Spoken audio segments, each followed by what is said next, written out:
शाहूनम्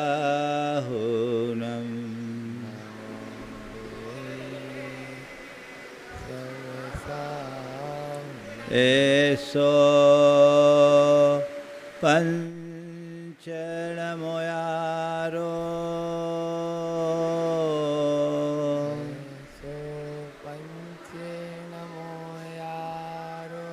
सवपाव पणाशनो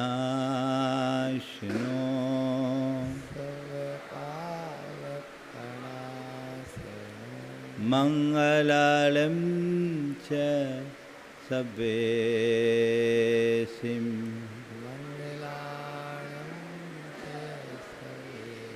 पढ़ेमं हो मंगलम।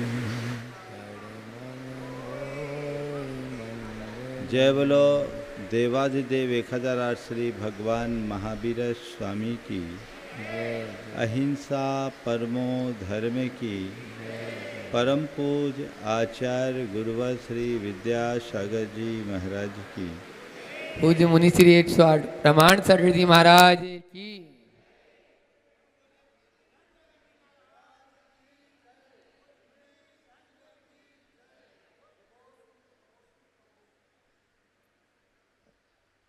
एक नगर के पास स्थित उद्यान में एक 16 वर्षीय युवती मृत पड़ी थी। अनुपम रूप राशि की धनी इस युवती की अचानक मृत्यु से सारे लोग स्तब्ध थे, आंसू बहा रहे थे। कुछ दूरी पर एक वेश्या थी, उसकी नज़र पड़ी, उसके मुख से निकला, हाय इतनी कमसीन काया, इतनी रूपवती मर गई, काश ये मुझे मिल गई होती तो मेरे पाँव 12 हो जाते। वहीं एक और उसका प्रेमी रो रहा था और कहा, हाय मेरा सब कुछ छिन गया, मेरा सब कुछ छिन गया, मेरा संसार उजड़ गया, अब मेरा क्या होगा। मेरी एकमात्र चहेती थी, काल ने उसे मुझसे छीन लिया। और वहीं एक संत की दृष्टि उस पर पड़ी। उसने कहा, हाय इतनी सुंदर काया, इतना स्वस्थ जीवन यूं ही बर्बाद हो गया, काश ये साधना के मार्ग में लगती तो स्वपर का उद्धार कर देती। घटना एक है पर सबकी दृष्टि अलग अलग है। जो लोग रो रहे थे वे सब व्यवहार दृष्टि वाले हैं। 4 प्रकार की दृष्टियां हैं लोक में। एक व्यवहार दृष्टि, एक अर्थ दृष्टि, एक भोग दृष्टि और एक आत्म दृष्टि या अध्यात्म दृष्टि। व्यवहार जो भी हम सबका है, लोग व्यवहार में रोना रोते हैं, व्यवहार दृष्टि से भरे हैं। कोई किसी के साथ है तो साथ निभाने में व्यवहार है और साथ छूट जाने में भी व्यवहार है। व्यवहार जब भी हम व्यवहार दृष्टि से जुड़ते हैं तो हमें 2 बातों का विशेष ध्यान रखता है कि किसी को बुरा न लगे और लोग हमारे बात का बुरा न माने या हमारी छवि खराब न हो। इसको चमकाने के लिए लोक दृष्टि में मैं अच्छा बना रहूं, मेरे संबंध अच्छे बने रहे, लोग मुझे अच्छी दृष्टि से देखते रहे, मेरी छवि अच्छी बनी रहे, यह व्यवहार दृष्टि है। और सारा संसार इसी व्यवहार को निभाने में लगा रहता है। हम सब कुछ केवल इसके और इसके लिए करते हैं। व्यवहार दृष्टि अपनाइए,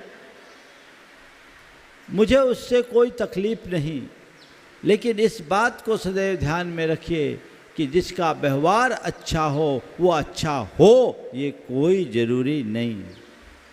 क्योंकि मनुष्य जैसा होता है उसका वैसा ही व्यवहार नहीं होता। कई बार व्यवहार में कुछ होता है और अंदर कुछ होता है, अच्छा दिखता है, अच्छा कहलाता है, पर अच्छा होता नहीं।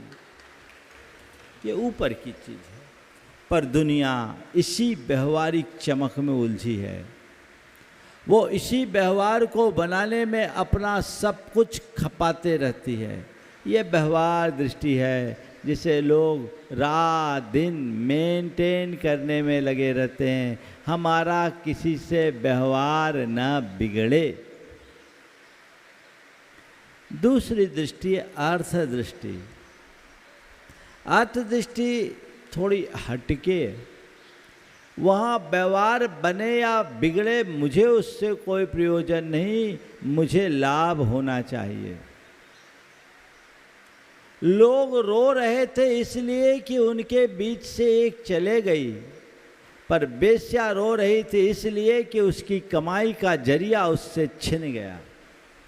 कोई मरे या जिए मुझे उससे कोई प्रयोजन नहीं, मेरा तो केवल एक मकसद है, वो है मेरा फायदा। ऐसे लोग भी दुनिया में बहुत हैं जो केवल अपने फायदे के लिए जीते हैं। कदाचित व्यापार में ये दृष्टि अपनाना बुरा नहीं है, क्योंकि व्यापार लाभ कमाने के लिए ही किया जाता है। तो इसलिए जब कभी व्यापार करो तो व्यापार की दृष्टि रखो, अर्थ दृष्टि रखो, कोई बुराई नहीं है, लेकिन पूरे जीवन को ही व्यापार बना दो, इससे बुरा और कुछ नहीं। अपने अन्य संबंधों को अपने अन्य संबंधों को हमें व्यवस्थित रखना, व्यवहार को व्यवहार तक सीमित रखो और व्यापार को व्यापार तक सीमित रखो। जो पूरे जीवन को व्यापार बना लेते हैं वो कहीं के नहीं होते, और जो व्यापार को व्यापार तक सीमित रखते हैं वो अपने जीवन में कुछ नहीं खोते।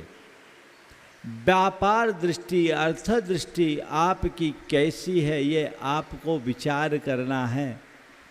ये सब भाववर्धन वाली है। तीसरी है भोग दृष्टि। कुछ लोग केवल व्यवहार निभाने में लगे रहते हैं, कुछ लोग केवल अर्थ कमाने के पीछे पागल है, और कुछ लोग हैं जिनका एक ही मकसद है मौज, मजा और मस्ती। उनके जीवन का एक ही साध्य है केवल पदार्थ और पदार्थ जन्य भोग। उनका एकमात्र ध्येय है खाओ पियो मौज मनाओ, इस दुनिया में आए हो तो मजे उड़ाओ। जब तक जियो सुख से जियो, कर्जा लो पर घी पियो। भोग दृष्टि एक ऐसी दृष्टि जो मनुष्य को भोगोन्मुखी बनाकर मृग तृष्णा की दौड़ में दौड़ाते रहती है। जहां वो पूरे जीवन दौड़ता है पर पहुंचता कहीं नहीं, दौड़ते दौड़ते दम तोड़ देता है, लेकिन कोई लक्ष्य तक नहीं पहुंच पाता। भोगों का कोई अंत नहीं। भर्तृहरि ने लिखा है, भोगा न भुक्ता वैमेव भुक्ता, कालो न यातो वैमेव याता। हमने भोगों को नहीं भोगा, हम खुद को ही भोग बना डाले हैं। लेकिन ये बात समझ में नहीं आती,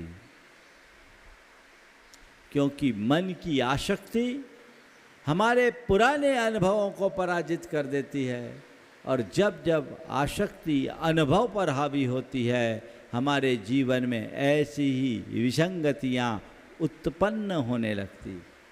लोग इसी तरीके से जीते। वो भोग दृष्टि है जो हमें व्याकुल बनाती है जो मन में तृष्णा को उत्पन्न करती है। थोड़ा और थोड़ा और थोड़ा और थोड़ा और करते करते पूरा जीवन हो जाता है, लेकिन हमारी चाहत नहीं मिट पाती। ये व्याकुलता की जननी है। ये तीन दृष्टि जिसके कारण मनुष्य दुखी है। व्यवहार के कारण दुखी है, अर्थ के कारण दुखी है, भोग के कारण दुखी है, क्योंकि ये दुख की मूल है। पर सुखी होने का मार्ग अपनाना है तो उसका एक ही आधार है, वह है आत्मदृष्टि अथवा अध्यात्म दृष्टि। अपनी आत्मा को केंद्र में रखो। जो मनुष्य अपनी आत्मा को केंद्र में रख कर के जीवन जीता है वो संसार में कभी भटकता नहीं, और जो अपनी आत्मा को भुला देता है वो संसार में कभी संभलता नहीं। आत्मदृष्टि, जानो मैं कौन हूँ, मेरा क्या है, मैं क्या कर रहा हूँ, मुझे क्या करना चाहिए। अभी तक मैंने जो अपनी पहचान बनाई है, क्या वह मेरी वास्तविक पहचान है? अभी तक मैं जिसके लिए जिया हूँ, क्या वह मेरा वास्तविक जीवन है? अभी तक मैंने जो कुछ किया है, क्या वह मेरा सही कर्म है? और अभी तक मैंने जिसे निभाया है, क्या वह मेरा असली धर्म है? क्या मेरी पहचान है? हमें इसे देखना है। हमने क्या अपनी पहचान बनाया, किसे निभाया, किसे पाया, ये जब तक छानबीन नहीं करते तब तक जीवन का उत्थान नहीं होता। मनुष्य के जीवन की सबसे बड़ी विडंबना ये है कि पूरी जिंदगी जी लेता है, लेकिन उसे यही पता नहीं हो पाता कि मैं जी किस लिए रहा हूँ, किस लिए जिया हूँ, किसको निभा रहा हूँ, क्या पा रहा हूँ। जीवन का मूलभूत लक्ष्य आत्म केंद्रित होना चाहिए, अपनी आत्मा की पहचान होनी चाहिए। ये जो चीज़ें हैं ये सब बाहरी संयोग है। मैं शुद्ध आत्म तत्व हूँ और मुझे केवल उस पर अपनी दृष्टि रखना है, मुझे केवल उसे संभालना है, मुझे केवल उसे सुधारना है। बाकी बातें तो भाव भाव में अनेक बार मैंने धारण की और छोड़ा है। भीतर का तत्व मुझसे आज तक अनजाना रहा। संसार में व्यवहार निभाते निभाते जिंदगी बीत गई, पैसा कमाते कमाते पूरा जीवन हो गया, और भोगों को भोगते भोगते तो हमने कई भाव बिगाड़ दिए। अगर कुछ खोया है, किसी से वंचित रहे हैं, तो अपनी आत्मदृष्टि से वंचित रहे। एक बार आत्मदृष्टि हो जाए तो जीवन का काया पलट हो जाए। आत्मदृष्टि जगते ही, अध्यात्म दृष्टि जगते ही जीवन का पूरा ढंग बदल जाता है, रंग बदल जाता है। हमने तुलसीदास जी के बारे में सुना है कि तुलसीदास जी अपनी धर्म पत्नी पर बड़े आसक्त थे। आप सब ने कहानी सुनी है। और इतने आसक्त कि उफनती नदी को उनने मुर्दे के सहारे पार कर दिया। घटा टोप बारिश की परवाह किए बिना अपनी प्रेयसी से मिलने के लिए चले गए। सांप को रस्सी मानकर उसके सहारे लटक कर अपनी धर्मपत्नी के पास पहुंच गए। मैं कहानी को बहुत संक्षिप्त में आप सबके बीच रख रहा हूं। और जब अपनी धर्मपत्नी के सामने अचानक पहुँचे और धर्मपत्नी ने पूछा, अचानक कैसे यहाँ आ गए? तेरी याद मुझे यहाँ तक पहुँचा दी। पूरी कहानी सुनी तो उनने एक ही बात कही, अस्ति चर्ममय देह मम, तासु ऐसी प्रीत और की होती रघुनाथ से, तो काय होती भयभीत। धिक्कार है तुम्हें जो मेरे इस हाड़ मांस के शरीर से इतनी प्रीति लगाकर अपने जान की परवाह किए बगैर यहाँ आ गए। जितनी प्रीति मेरे इस चमड़े के शरीर के प्रति रखी, यदि उतनी ही प्रीति अपने भीतर के प्रभु के प्रति की होती तो तुम्हारा जीवन धन्य हो गया होता। ये एक फटकार उनकी दृष्टि बदल दी। भोग दृष्टि अध्यात्म दृष्टि में परिवर्तित हो गई और तुलसीदास गोस्वामी तुलसीदास बन गए। भोग से योग की ओर मुड़ गए, पदार्थ से परमार्थ की ओर मुड़ गए। जीवन की धारा बदलनी चाहिए। अभी तक हम जिस धारा में जीते आए हैं वो धारा हमें डुबाने वाली है। इस धारा को बदलना होगा। आध्यात्मिक दृष्टि का नाम ही सम्यक दर्शन है। हर पल इस बात को समझिए, मैं कौन हूँ और मेरा क्या है। जब तक वह दृष्टि हृदय में उद्घाटित नहीं होगी, कल्याण नहीं हो सकता। चाहे हम कितना भी धर्म कर ले, चाहे हम कितनी भी उपासना कर ले, चाहे कितना भी हम व्रत उपवास कर ले, चाहे जितना भी हम त्याग तप कर ले, चाहे जितना भी दान पुण्य कर ले, लेकिन कर किसके लिए रहे हो ये पहले समझो। मैं कौन हूँ, मेरा क्या है, ये जानो। आप लोग हमेशा इस बात के लिए सचेत होते हो कि मेरी छवि बनी रहे। रहते हो कि नहीं रहते? कहीं से मेरी छवि खराब ना हो, ये भी रहते हैं कि नहीं? हाँ, तो यही तो हम कहते हैं, भैया अपनी छवि को मेंटेन करो, अपनी छवि को मत बिगड़ने दो। पर तुम जिस छवि को सुधारने की, जिस छवि को बनाए रखने की कोशिश करते हो ना, उसमें ही तुम्हारी असली छवि बिगड़ रही है। मुश्किल ये है कि तुम्हें अपनी असली छवि का कोई एहसास ही नहीं। यथार्थ में हर मनुष्य अपनी काल्पनिक छवि को असली छवि मानने का भ्रम पाल रखा है। अपनी काल्पनिक छवि को ही असली छवि मानने का भ्रम पाल रखा है। तुम कौन हो? तुम्हारी असली छवि क्या है? विचार करो, अपने आप को क्या मानते हो? कौन हो?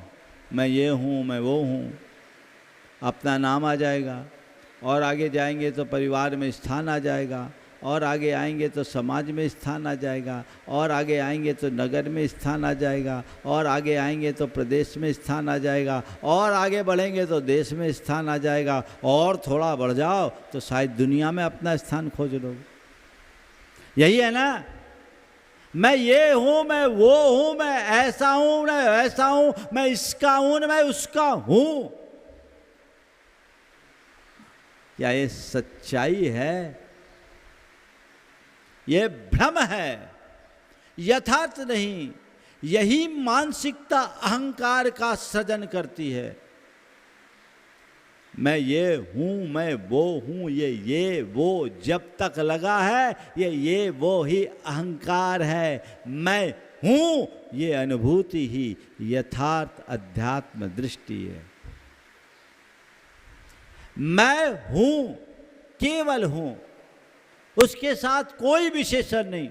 सारे विशेषणों को हटा दो, फिर देखो क्या आनंद है। जो अपने आप के अपने साथ जुड़े हुए, जो तुमने अपने साथ जोड़ रखा है, जो अपनी धारणा में लगा रखा है, उन सब से हटकर मैं हूँ, इस अनुभूति का अनुभव करो। क्या हूँ बोलो। आंखें बंद करो थोड़ी देर के लिए, प्रैक्टिकल भी करते चले। बंद करो। मैं क्या हूँ, देखो क्या क्या आ रहा है। मैं मुनि हूँ, मुझे लोग बहुत मानते हैं, मेरी एक बड़ी प्रतिष्ठा है, मैं ख्यात नाम हूँ, है ना, मेरे अनेक फॉलोअर्स हैं।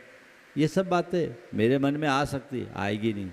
आपके मन में क्या आ रही है, आंखें बंद करके देखो।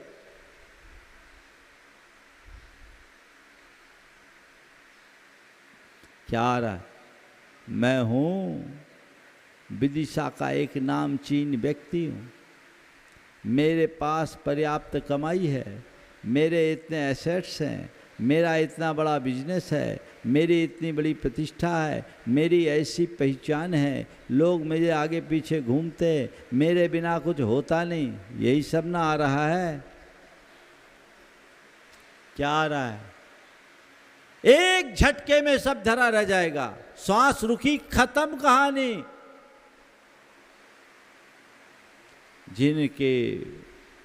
जिस रूप में मैंने अपने आप को अभी तक माना वो मैं नहीं हूँ, मैं हूँ। क्या है? क्या है? मैं हूँ। उस हूँ की प्रतीति असली अध्यात्म दृष्टि है। वो प्रतीति अपने भीतर घटे। अहमिको खल शुद्धो दंसन नान मय्यो सदा रूबी नवियत्थि मध्य किंचिवी अन्नम परमाणु मित्तम पी। मैं एकमात्र शुद्ध आत्मा हूं, दर्शन ज्ञानमयी हूं, अरूपी हूं। मुझसे पृथक एक परमाणु भी मेरा नहीं है। इस सत्य की अनुभूति, सत्य की प्रतीति ही असली अध्यात्म दृष्टि है। कभी ऐसी घटती है, और जो मैं हूँ मुझे उस पर दृष्टि रखनी है, और मुझे हर पल केवल एक सावधानी रखनी है कि मेरी अंतरात्मा कहीं से मलिन ना हो जाए, क्योंकि मैं अपनी मान्यताओं, मैं अपनी अवधारणाओं, मैं अपनी कल्पनाओं और मैं अपनी भ्रमणाओं के कारण अपनी आत्मा को मलिन करता हूँ। उसके कारण मैं अपने मन में गंदी वासनाओं के विचार भरता हूँ, मैं अपने अंदर कषायों को भरता हूँ, और विषय कषाय की चाह से मैं अपनी चेतना को विकृत करता आ रहा हूँ। नहीं, ये मेरा स्वभाव नहीं है। मेरा स्वभाव शुद्ध जानने और देखने रूप है। मुझे वही करना है, वही पाना है, मुझे उसमें ही अनुरक्त होना है। अब जो कुछ भी करना है तो केवल और केवल उसके लिए ही करना है। मन में ऐसी लड़क जगती है, कभी कभार जगती तो है, कभी कभार। आत्मा का कल्याण करना है, सब चाहते हैं। महाराज नहीं चाहते होते तो आपके पास क्यों आते? हम तो आपके चरणों में इसी भाव से आए हैं कि आपसे दो बातें सुनेंगे, कोई काम की बात आएगी और हम उसे ग्रहण करेंगे, मेरी आत्मा का कल्याण हो जाए। पर बंधुओं, ये भाव आता भी है, पर कब तक? जब तक धर्म सभाओं में रहते हैं तब तक।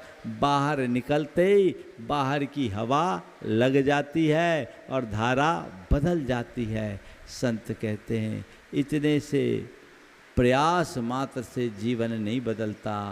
जीवन को बदलना है तो उसके लिए वो धुन जगानी होगी। यदि आत्मदृष्टि जग गई, अध्यात्म दृष्टि जग गई, तो तुम्हारे भाव और बर्ताव में जबरदस्त बदलाव आएगा।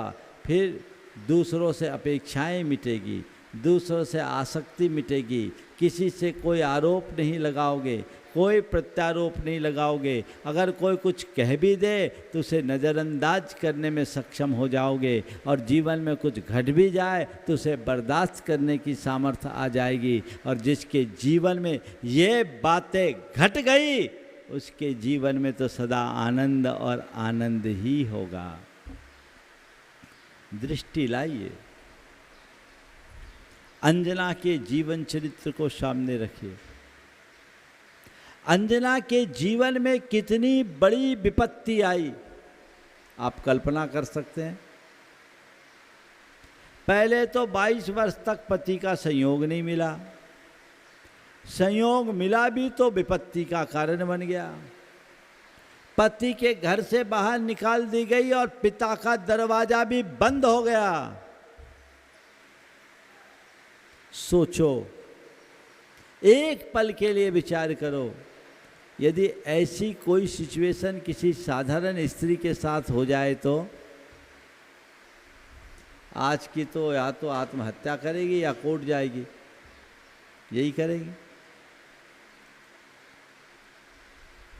लेकिन अंजना ने ऐसा कुछ नहीं किया।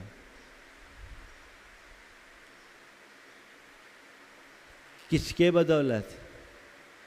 अपनी आत्मदृष्टि के बदौलत, अपनी अध्यात्म दृष्टि के बदौलत। मन में आ गई बात, कर्म का ये खेल है, कर्म अपना खेल खिला रहा है, खेलना है, चलो जो कर्म का उदय उसे स्वीकारना है। मेरी आत्मा का तो एक प्रदेश भी इधर से उधर नहीं हो सकता। एगो में शाश्वतो आदा, मैं शाश्वत आत्मा हूं, बाकी तो ये सब संयोग है। एगो में शाश्वतो आदा नान दंसा लक्षणों शेषा में बाहिरा भावा सव्वे संयोग लक्षणा, ये सब संयोग लक्षण वाले हैं। जो होनहार होगी सो होगा। अगर कुछ घटेगा तो इस शरीर के साथ घटेगा, मिटेगा तो ये शरीर मिटेगा। मेरा कुछ भी बिगड़ने वाला नहीं है। कर्म तुझे खेल खिलाना है खिला, तू जैसा खिलाएगा मैं वैसे खेलने को तैयार हूँ, लेकिन ये तय है तू हारेगा, मैं हारने वाली नहीं हूँ, क्योंकि मेरे पास आत्मदृष्टि है। इसी दृष्टि के सामर्थ्य ने अंजना को अबला होने पर भी सबला बना दिया। और देखो खेल जीवन का कैसा विचित्र खेल। पेट में तद्भव मोक्षगामी जीव है, तद्भव मोक्षगामी जीव हनुमान, कामदेव, महान पुण्यवान जी, वो भी मां के पेट में आया तो विपत्ति लेकर आया। विचित्रता देखो कर्मों की, कोई नहीं बच सकता।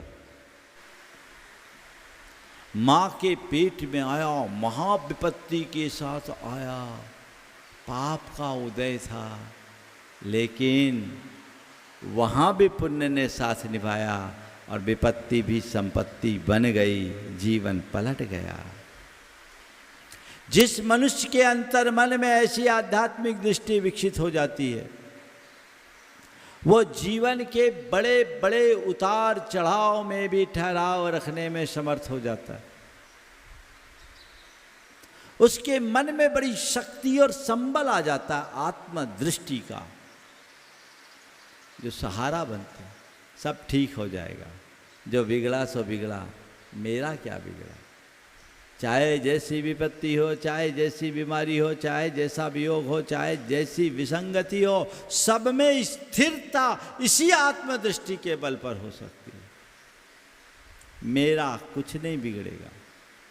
व्यवहार देखोगे बहुत सारे प्रश्न खड़े होंगे, व्यापार देखोगे बहुत सारी समस्याएं सामने आएगी, भोगों को देखोगे आकुलता होगी, और आत्मा को देखोगे शांति मिलेगी। तय तुम्हें करना है, मुझे किस दृष्टि का धनी बनना है, किस दृष्टि का धनी बनना है। अगर वैसी दृष्टि अंतर मन में जागृत हो जाए तो जीवन का काया पलट होता है। हमें ऐसी ही दृष्टि ले करके चलनी चाहिए। भावना भाइये कि हमारे अंतरंग में वैसी अध्यात्म दृष्टि हो, कुछ भी घटे मैं आध्यात्मिक दृष्टि से उस पर विचार करूं और जीवन को स्थायी समाधान दे सकूं। ये प्रयास और पुरुषार्थ हम सबको करना चाहिए। अब विदिशा का पुनः योग लगा 4 वर्ष के अंतराल में। आने वाले 3 तारीख से 8 तारीख तक पंचकलानक प्रतिष्ठा संपन्न कराने का सुयोग विदिशा की सकल जैन समाज को प्राप्त हुआ और निमित्त बना है मणिधर परिवार, जिसने अपने द्रव्य से जिन मंदिर का निर्माण कराया है और उसकी अब प्रतिष्ठा करने का योग बना है। आप सब भाग्यशाली हैं कि ऐसी प्रतिष्ठा में आपको सहभागी होने का अवसर मिल रहा है। जिनने मंदिर बनाया वो मंदिर बना दिए, प्रतिष्ठा का आयोजन घोषित हो गया होगा, लेकिन आपको ये सुनिश्चित करना है कि मेरी क्या भूमिका होगी। मुझे कुछ न कुछ भूमिका जरूर निभानी है। मैं बढ़ चढ़ करके हिस्सा लूं, क्योंकि ऐसे अवसर जीवन में बहुत दुर्लभता से प्राप्त होते हैं, और जीवन में प्राप्त ऐसे दुर्लभ अवसरों का जो सदुपयोग करता है उसका ही जीवन धन्य होता है। जीवन आना जाना है, क्या पता कल क्या घट जाए, इसका कोई ठिकाना नहीं। इससे पहले कि चीज़ें बदले हम अपने आप को संभाल लें और अपने बुद्धि को, अपनी भावना को ऐसे कार्यों में नियोजित करे जिससे आत्मा का उत्कर्ष होता है। ये पंचकल्याणक भी आप लोगों के लिए एक अच्छा अवसर बन करके आया है और इस अवसर का जिनको लाभ उठाना है ज़रूर संपर्क करें। जैसा मैंने कल आप लोगों को कहा था कि इस पंचकल्याणक में बोलियाँ कोई लगनी नहीं है, आपको जो बोलना है यहाँ के कमेटी के और लोगों से संपर्क कर लीजिए। महेंद्र भाई सामने है, भैया जी लोग हैं, उनसे संपर्क कीजिए और संपर्क करके अपने भाव व्यक्त कीजिए। जिसका जिसका सौभाग्य होगा उसे सुअवसर की प्राप्ति हो जाएगी। कहीं ऐसा ना हो कि बाद में आपको लगे हाय मैं चूक गया। अक्सर हम सबके जीवन के साथ ऐसा ही होता आया है। अवसर हमें अनेक मिले लेकिन हम अपने प्रमाद के कारण अवसर को खोते रहे, बाद में भले शिकायतें करते रहे कि मुझे अवसर नहीं मिला, अवसर नहीं मिला। अवसर ढूंढो तो हर कदम कदम पर अवसर है। हमें अवसर की प्रतीक्षा नहीं करनी है, बस अवसर का लाभ उठाना सीखना है। हर क्षण को अपने जीवन के लिए एक अच्छा अवसर बनाकर बढ़िया जीवन जिया जा सकता है। वैसा हम जीवन जिएं और अपने जीवन को आगे बढ़ाएं। हमारे प्रतिष्ठाचार्य द्वय इस पंचकल्याणक की संपन्नता के लिए आपके बीच उपस्थित हो गए हैं। कल हम लोग भी विदिशा में प्रवेश कर जाएंगे। ये विदिशा तो लगी गया है, सीमा में है। कल प्रातःकाल वहाँ पहुँचेंगे और उसके बाद जो कार्यक्रम होगा उसकी रूपरेखा आप सबको बताई जाएगी। उसकी सूचनाएं अभी आप सबको दी जा रही है। भैया जी आपको पंचकल्याणक के विषय में और 2 तारीख के कार्यक्रम के विषय में जानकारी देंगे। एक जानकारी आप सबके लिए जो पूरे देश में इस कार्यक्रम को सुन रहे हैं, 1 तारीख आज से ही मूक माटी प्रतियोगिता प्रारंभ हुई है जो विद्यासागर.guru 1 तारीख से 7 तारीख तक जो आज अपने संघ के प्रसाद सागर जी महाराज के निर्देशन में है और उसकी शुरुआत आज से हुई है और वो विद्यासागर.guru में उपलब्ध है। जो लोग भी उसमें भाग लेना चाहे ज़रूर ले ताकि मूक माटी के मर्म को जान सके और सभी को उसको लाभ लेना चाहिए। आचार्य महाराज की मूक माटी के पारायण का ये बहुत अच्छा मौका आप सबको उपलब्ध हो रहा है, इसलिए इसकी जानकारी एकत्रित करके आप सभी इसका लाभ लें। अहिंसा परमो धर्म की। जो लोग पूज्यवर मुनि श्री प्रमाण सागर जी महाराज की, मुनि श्री निर्वेक सागर जी महाराज की, मुनि श्री संधान सागर जी महाराज की, आचार्य गुरुवर श्री विद्यासागर जी महामुनिराज की। जैसे कि आप सभी के लिए जानकारी है, कल प्रातःकाल की मंगल वेला में पूज्य महाराज श्री का मंगल प्रवेश विदिशा की पावन नगरी में होने के लिए जा रहा है। महाराज श्री कल प्रातःकाल यहाँ से मंगल विहार करते हुए धर्मनाथ नवीन मंदिर जी पहुँचेंगे। वहाँ पर 6 बजे शांतिधारा महाराज श्री के मुखारविंद से होगी, जैसे भी अनुकूलता। 6:15 बजे वहाँ से जुलूस प्रारंभ होगा जो विदिशा के मुख्य मार्गों से होता हुआ स्टेशन मंदिर पहुँचेगा और स्टेशन मंदिर में जो मुख्य मंच है बाहर ही, वहाँ पर महाराज श्री का सार्वजनिक मंगल प्रवचन प्रातःकाल का संपन्न होगा। कल की आहारचर्या स्टेशन मंदिर से ही, जयप्रकाश मंच से कल का मंगल प्रवचन होगा। कल की आहारचर्या स्टेशन मंदिर से ही संपन्न होगी।